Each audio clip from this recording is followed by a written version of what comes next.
EA Interviews, Episode 44. Inspiration, transformation, success stories, and the Imperfect Action Round. 7 days a week. Join Mario Ficini for today's Expert Authority Effect interview. Welcome, Expert Authority World. I'm excited to be here with another great episode, and I have none other than Jeff Fritzgerald for you. Let me ask you a question. Have you ever wanted to go live on video? Have you ever wanted to record video? Have you ever wanted to be on TV? Broadcast, behind the camera, in front of the camera? Well, Jeff is the guy. He has over 30 years experience of this. He has produced live television shows long before any of this was around. And he has the industry secrets, and I'm excited to bring him up and share him with you because he has been helping me and sharing with me. And this is all well and good. It's on Facebook Live and everything. But how would you love to have a broadcast quality show, even if it is Facebook, even if it is YouTube, but know you could take that video and air it on television in its broadcast quality? That is what I was always aiming for when I started the show. So I'm not going to steal his thunder, but I'm excited to bring him up right after we thank our sponsor. How would you like to grow your wealth easier than you think with the change you probably don't notice anyhow automatically? That's why I started the Compounding Interest Snowball Investing with Acorns and advise you do too. Get started simply and easily today at eainterviews.com/acorns. Here he is, everyone, Mr. Jeff in High Def, Jeff Fritzgerald. Jeff, it's great to have you here today. With Mario, this is the best interview place to be because you not only understand video, you understand how to take that video and couple it to the entrepreneur. And so I am very happy to be here today. Well, I'm excited for you to share your expertise because there's not a lot of people that have your unique perspective on the broadcast industry, on the video industry, and be willing to share it with entrepreneurs from all over the world. I mean, so many people just think it's nothing more than, well, I do live video, I grab my cell phone, and that's great. That's what I talk about. Start with that. But if you really want to start stepping up your game and, don't just get locked into one place and stay there forever, what are those next steps? So thank you for sharing with us. So tell me, what inspired you to start your company? Why did you even want to get into this in the first place? It's a very easy answer. My mom ventured off on her own in the late 70s. Working for local DC TV stations and some in radio. And she always wanted to be an independent producer. That was her moniker. And so she started off on her own. And, as a young child growing up in different TV stations, running through the halls of CNN, every now and then, things like that. It was an amazing experience. And I think I was just basically cultured to understand that the entrepreneurial mind was this amazing journey, this amazing adventure where there's nothing wrong with being in the stability of what life can look like with an employed job. But there was an interesting dynamic for the creative that when you are able to couple your passion, your giftings, and the power of what you're able to do, especially in a situation like you and I are, where we're actually working with clients to try to transform them, it opens up a whole new world. And so that love of that was birthed very early. My first experience with video cameras, I was in 7th grade in 1979 using a reel-to-reel VHS black and white video camera in the library. And I would stay after school every day to learn it and play with it and try to figure out how it worked. And from there through the 80s, I got into doing video and a lot of event photography and video, working on a computer called the Amiga. I don't know how many people will remember the Amiga, but it was really one of the most amazing computers, even by today's standards. And yes, I said that. It was one of the first that truly had multimedia and graphics. I learned how to do what we know today as Photoshop in an app called Deluxe Paint by a company no one's ever heard of called Electronic Arts. They started on the Amiga, and today we know them as this big gaming company. But that was my experience. I grew up in this world where I wanted to move into the realm of working for myself. And Mario, this is total truth. I was 18 years old playing in a football game up on the high school field. It was just a pickup game, and we were playing with some guys. And there was a guy that was annoying me on the other team constantly. And at the end of the game, we were talking, and he handed me his business card. And he says, I'm a DJ. And he handed it to me. And I thought, if that guy can have a business and have business cards, I know the dream I've got can come true. So I'm going to start working toward it. And I partnered with my cousin. And in 1985, the whole year, we were so happy to have made $75. And from there, I got into doing high school sports and a number of the Northern Virginia soccer and football teams, and eventually worked into the early 90s of getting more craft and skill with my mom. I'd become a Betacam operator, shooting some of her documentaries that were airing on PBS. And lo and behold, coming out of one of these Amiga user group meetings, somebody goes something about the web. And I was coming through a door, and I honestly went like this. I thought they were talking about a spider, and he was talking about the World Wide Web. And so I transitioned at that time, not laying down the video, but really getting really focused into what HTML was, and the big day when you actually could have a background on your web page. And through the really early days of the web and the internet, I began to work in that for a decade full time. But the video never left. It coupled with me the whole time, and moving up to those different jobs that I had in telecom, working for a healthcare association, launching a physician medical channel in 2005. In 2010. I took on the role of being the senior producer of a DC public policy show called BioCentury This Week with a great company, and it aired out of the CBS station here locally and on 32 stations around the country on PBS. And it was an amazing program because it brought together policy leaders, the academics, the government agencies, all to talk about how to help the patient and how to move the needle forward. And I did that for 5 years, 223 shows. And when that was done, I said to myself, wow, show's over. It's like the NFL, when things change, it's time to move on. I said, I don't want to go into the grind again. This is kind of what I've been doing, but my passion's always been over here, wanting to do something entrepreneurial. Maybe it wasn't the best time to do it, but the kicker for me, Mario, was that I had 285 hours of vacation saved up in 4 years that I wasn't able to use because I was the golden boy. I was the producer. I had to be there. It was news. And really, I realized that my life was kind of seeping away.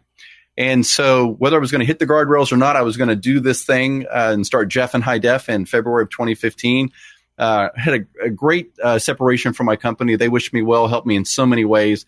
And I started out and really got the focus that I want to help the entrepreneur, not only with their media, but with the things that are intangible, the things that people don't really realize, which are the confidence. How do you have somebody that you can mirror back to you? How are you doing in this? Let me help you with that message. Let me help you with how maybe you look on camera, and how to really make you comfortable in the fact that, this journey can get dark and lonely sometimes. And so I think the biggest value I bring, that's kind of the asterisk unseen part of it, is really just being that mentor in the background. Although I certainly don't have all the answers, it's been an amazing journey, and it's been one filled with triumph and challenge and tragedy all in one over the last 3.5 years. Still working through a lot of it, but 2019 is shaping up to be, I think, the best year yet. And that's saying something, considering 2018 was probably my most challenging year to date. So with all your experience, you decided you wanted to bring it to the entrepreneurs, correct? Yes. Who would you say you help, and how do you help them the most? Well, I basically sell retainer hours to companies that want virtual marketing and media, and they want that, like I said, that mentoring help, and really kind of a couple different ways. And so for some, it's the solopreneur who has nobody, and I am helping them with their social video platforms, shooting them, putting them in front of the green screen, helping them with their story, cutting them for social, for YouTube or Facebook or whatever it might be. And then there's other companies. There's a very successful company in Maryland I work with, where 2 years I've produced 75 shows here from the home studio that look like typical late night news, and it's basically for campus-driven organizations that want to keep everybody up to speed. We did a number of shows over those 2 years, and we've even moved from that now, where we've sunset that, and I'm now working a lot in their social marketing and helping kind of reframe what that looks like. But really across the board, no matter who it is giving more power, more media power to somebody who doesn't have the ability to get that under normal circumstances without paying a fortune for it. So tell me your biggest success story. Out of all the clients you've worked with and helped, who would you say you took from where they were and gave them the biggest transformation? Well, I will put an asterisk next to this to say that I'm not I don't think the only reason that Jesse Fuel is a success. Everybody who knows Jesse, if you're in the Agile Scrum space, the project management space, you've probably heard of Jesse. He was my first client in January of 2015. And he is an incredible, gifted teacher and instructor. He has the ability to break down very complex things in the ways that people can understand and just take and run with. But when Jesse came into my studio, I realized that, like all of us, we all have a perception of ourselves we think works, and we had to make some adjustments on body language and speaking style and confidence and things like that. And today, Jesse is just knocking it out of the park. I can't get into personal finances with people, but I can tell you, Jesse is proven to me what it means to be a solopreneur who's dedicated on a mission with a calling, who can change the world he's in. And he's my favorite story because I see the growth there, and I see the dedication, and I also see how hard it is for all of us in this lonely journey, because that's kind of how I see it. It's not something where people surround you. I just think he's a great success story. But those stories are numerous with the people I work with. That's so good to hear. And I know what you've done in just a short time with the few exchanges we've had, and you've helped even me. I mean, and I'd like to think I know not everything about video, but a fair amount. And there's just so many intricacies with all of this that, when people are even asking me, how do I do this, this, and this? I'm like, hey, start here. Wrap your head around it. Get used to it. Get comfortable with it. Because if your first thing is, should I be using this wire or that wire? That's the wrong question. It's, I always ask, what's your goal? If we're having this conversation a year from now, what do you want to happen as the end product? There's so many different ways to go about it. And it sounds like you really dive in with everyone and take them on that journey. I certainly hope I do.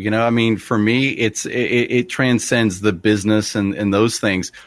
These are people who are counting on me. And when you're part of a team, when you're part of an ecosystem of 4, 5, 6 companies at a time, but they're looking to you to bring something to them that they don't have otherwise. There's a responsibility with that. But more than that, I see it as a tremendous opportunity to speak into the life of that organization or that person and help them shine in a way that I hope is illuminating their world in the tribe that they're trying to communicate to. And you're right. You start where you're at. It's not a bad thing to say, I'm going to start with the most simplest of setups. And, whether you're using an iPhone and you're in a garage, or you're in a space here where I've got, in my residence, I've got a great setup with 2 green screens, teleprompter in another room, and the whole 9 yards.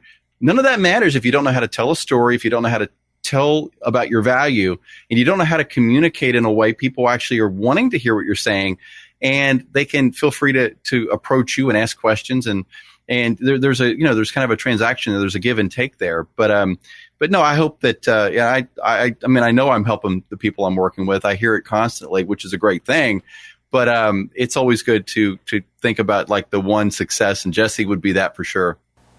Well, I appreciate you for sharing that with us. So my next question I ask people is, because my love for it, how has video helped your business? And this is going to be good because you know a thing or two about it. How has video helped your business over the years? Well, it's funny because video is my business, right? It's amazing. I mean, I have tried to run from this so many different times, I think, in unknowing ways.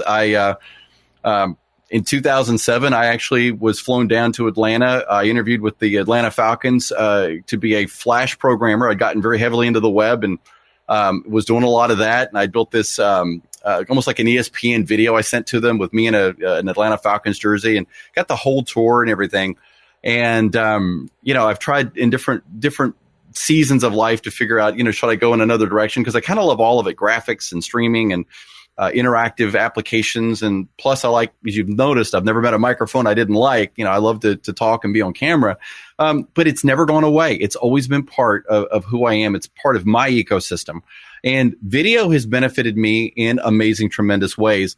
And I'll even couch that by saying I don't even mean that purely in the financial sense. The fact that you're in Michigan, I'm here in the Washington, D.C. area, and we actually have a friendship that is built digitally that feels a lot more than something that is foreign and distant. video is bringing people together in ways we have never thought of. I think back to 1995, which, believe it or not, on an old Hewlett Packard in my old house living with my parents, that was my first time I spoke with somebody overseas over the internet. I spoke with somebody in South Africa with some crazy little app. It was like a 5-second conversation. I was basically like, is it raining? He's like, no, is it where you are? And that was about it. But I realized then that streaming media was going to change the world. And today, 2015, I think, was the year it became ubiquitous. Everybody realized Facebook Live is where it's at. I liken it in some ways, Mario, to a gold rush. Everybody's like, this must mean there's a lot of money behind it. And there can be. But if you're not focused on your message, and I mean your message, not just a message, but something that really means something to the person you're trying to speak to, or you don't know how to tell a story, or you're communicating nonverbals that people don't even think about. You're telling somebody that you're the organizational expert and you're going to help them get their act together and, clean up their walls. And then you're in a dining room and there's dishes and cat food and, what are these things saying for you, right? So it's really the holistic approach to how you set yourself apart and when to do DIY video, which I think is an amazingly valuable piece of the pie, and when to actually produce more polished content, because I completely believe this is a year that we're seeing a lot of influencers and a lot of folks that are wanting to be known move from the typical talking head earbuds hanging out in the car, and don't drive, by the way, to telling stories, because stories engage. And I'll end it with this. No matter what we think of TV, whether some say it's going away, some say it'll be here forever, we all know one thing. We still watch TV and we still watch movies because they tell a story. They know how to do that. And when you learn how to do that effectively, you're going to speak for your brand and your business, and it's going to bring a return that you're not going to see in any other way. I have to agree with you wholeheartedly, and I might be dating myself here, but you're talking about TV. I remember when everything switched to digital nonlinear editing and HD was just coming out. And yes, the story about talking over the app about the rain is interesting because I remember Juno Internet. Yes, I remember Juno. 28K. And the first conversation, there was this plan. It was like you get that free disc in the mail, and it's like, oh, you can send email. And I'm like, oh my gosh, this is that thing. And the first message I sent was to my friend Joe. It was snowing outside. He lived down the street from me at the time. And I didn't really put two and two together that they were capping us at 30 messages a month. It took us about 4 minutes to get through that. I was like, oh my gosh, it's snowing. Yeah, I see it. You want to go outside? Yeah, we should go outside. And then it was like, you're at your monthly limit. We were using it like Instant Messenger, but it wasn't too long after that. AOL IM came out, and then it was ICQ, then MySpace, and now Facebook, and so many of these things. But what you're saying about storytelling, I agree with, because I tell my clients and audiences the same thing. If you don't have that story, at the end of the day, the tech changes. But That's right. Storytelling and relationships and building and people don't. I changed my company name years ago for like the 4th or 5th time, and I go, this time is the last time, because it was, the company plus whatever I was doing, web design, the company plus photography plus video plus this, and I go, I'm done. I shortened the whole thing up because I said, in 2012, in 10 years from now, when we're using holograms to be marketing, I don't want to have to change it. And right. It's not quite 10 years later, but I saw some instances this year where they're bringing Steve Jobs back and Zig Ziglar, and some of these conferences had videos they turned into holograms, and they were bringing people back to share the message. And I was somewhat joking about it at the time, but the reality is the mediums will change. The messaging won't. And so many people overlook the messaging for the mediums. So the storytelling and being able to do it on video is so, I would say, paramount. Yeah. I mean, when you think about it, we look at the iPhone and we go, oh my gosh, it's 4K. I mean, I've got an iPhone 7, but it's still amazing quality. And you look at this and you go, oh my gosh, number one, I can literally reach the world from this one device. And I can do it with quality that I've never had that affordable. It does so many different things. And what happens is we get focused on the tech candy part of it, and we think that that's enough. And what that basically looks like, if you were to, I don't know what the right analogy would be, but if you were to look at it in terms of like a restaurant, and You've got, the world's best stoves and ovens and pots and pans and all those kind of things. You still have to make something that somebody wants to eat.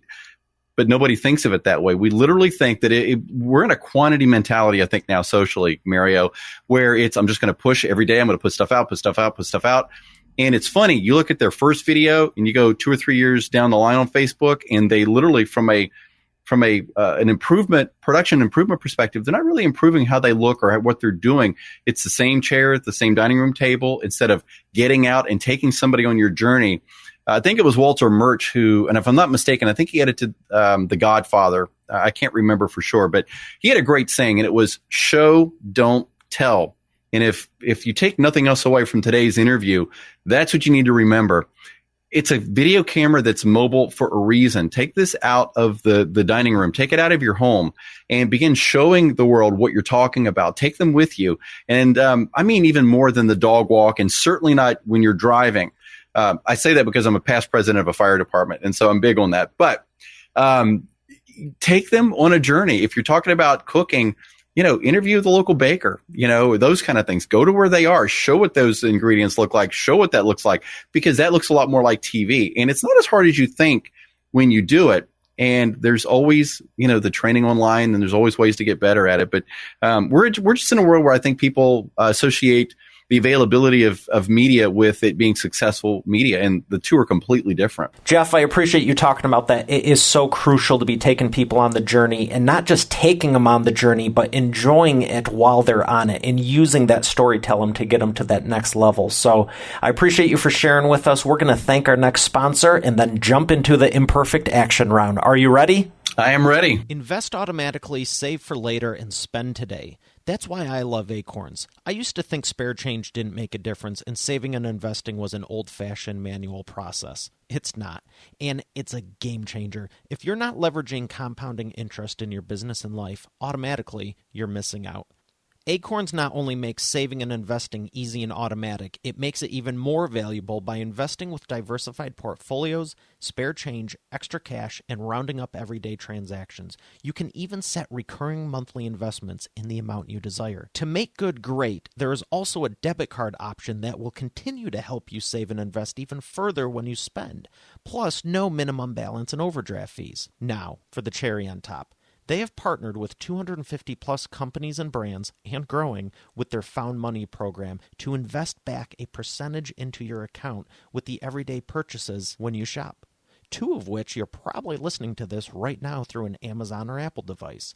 Get started profiting from your everyday life and business simply and easily today at eainterviews.com/acorns. Once again, that's eainterviews.com/acorns.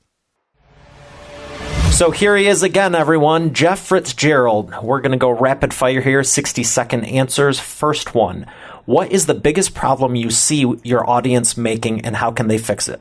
I think the biggest problem that I see everybody, by and large, making is that they are associating this with their single point of success in social video, in social media, in marketing, and in advertising.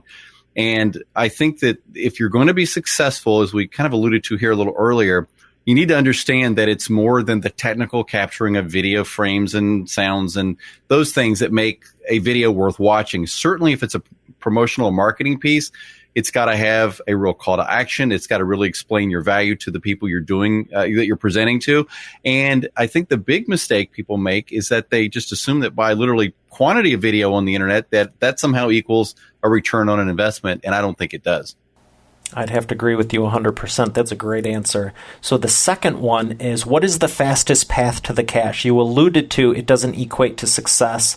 And in my case, profits, because I always tell everyone it's not how much you make, it's how much you keep. So many people are just doing stuff and they're fixated on the revenue. But how much are you looking, if you had inventory, this is something I take my clients through. If we were to take inventory of everything you sell, like it's a grocery store or an electronics store, have you ever looked at the ROI and the profit margins on going to that event, at speaking at that next thing, at doing those videos? And it's very sobering when you look at it and go, I'm doing all this stuff and it may or may not matter. So, Jeff, what's the fastest path to the cash for your audience?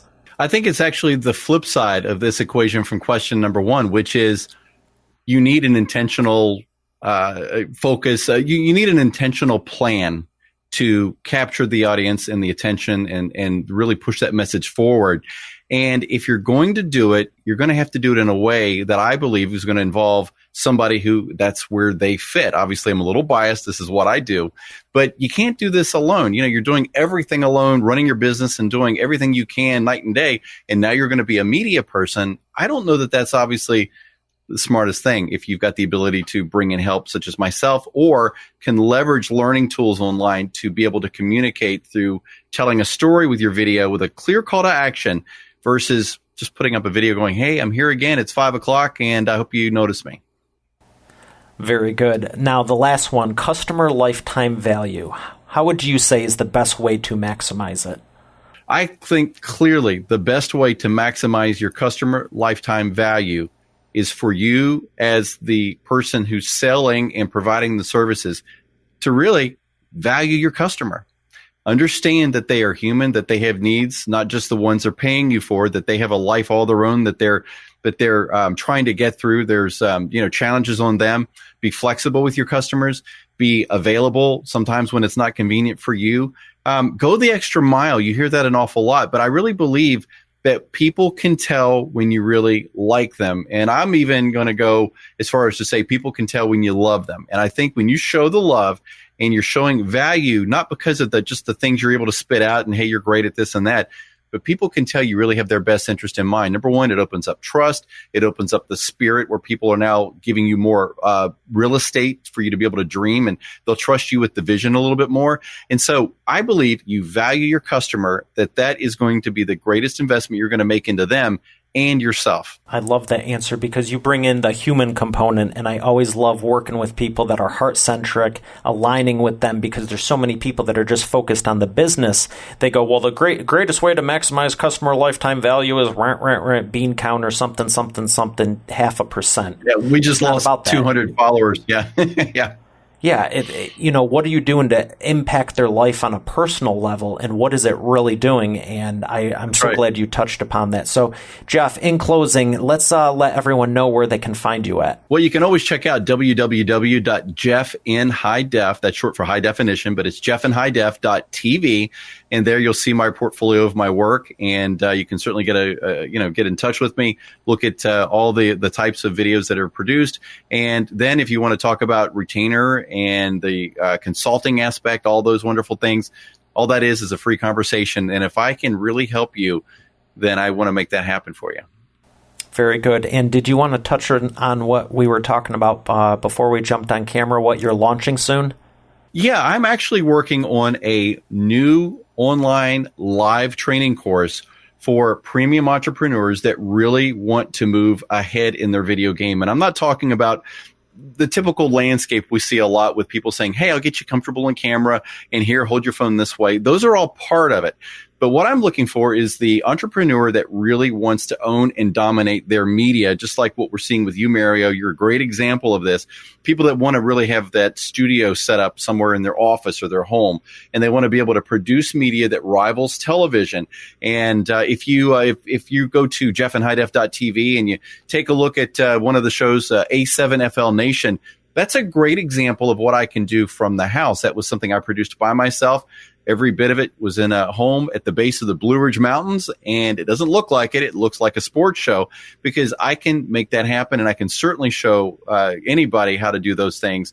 And so this is going to be a comprehensive mastermind where I'm going to take you through the steps, not just for the production, but the broader component, Mario, which is your content, your presentation, and your production, because all three of those have to be in place. And if they're not, you're going to be lacking in one of those areas, and you're not going to get the return you're looking for. Well, I'm excited to hear more about it myself personally, and I'm glad you're coming out with it, because I have no doubt everyone will benefit from it. Jeff, thank you so much for coming on the show. It's been a pleasure having you, and excited to get you in front of more people. Well, thank you so much, Mary. It's awesome to be here, and I'm looking forward to the next one. All right. Well, take care. God bless, and we'll see you on the next episode. You're already successful. You've worked hard to get where you are. We both know it wasn't overnight and hasn't always been easy. No doubt you're the expert on your subject matter. But do your prospects in your marketplace think of you first as their go-to trusted advisor all the time? ExpertAuthorityChecklist.com is 100% free and reveals the 21 steps to determine if your prospects view you as the expert and authority of your marketplace, or if it's just all in your mind. Important required steps like, do you have a process in place for prospects to self-identify if they qualify for your time and expertise or not? Does your current offer have the 7 components of an irresistible offer required to make it a no-brainer for your prospects? Do you have a real-life paperback book showcasing you as the subject matter expert you can actually hand someone? Get your free checklist now at ExpertAuthorityChecklist.com. Once again, Expert Authority Checklist, to make sure you have the 21 steps covered. It better not be more, but don't leave those 1 or 2 things you may have missing go any longer. Visit ExpertAuthorityChecklist.com and make sure you're being seen as the expert and authority today. Once again, that's ExpertAuthorityChecklist.com. Get your copy now. Spare change? How's that going to make a difference? I know that's what I thought before I started investing with Acorns. Throwing change in a jar is not very leverage and time consuming, but what about all the transactions you don't use cash for? You know, like majority? Acorns not only invest your spare change automatically with roundups, it also lets you add a preset amount to each transaction regardless. It's pretty inspiring to see how quickly and easily you can end up with a pile of cash instead of a pile of receipts. Get started simply and easily today at eainterviews.com/acorns. Once again, that's eainterviews.com/acorns.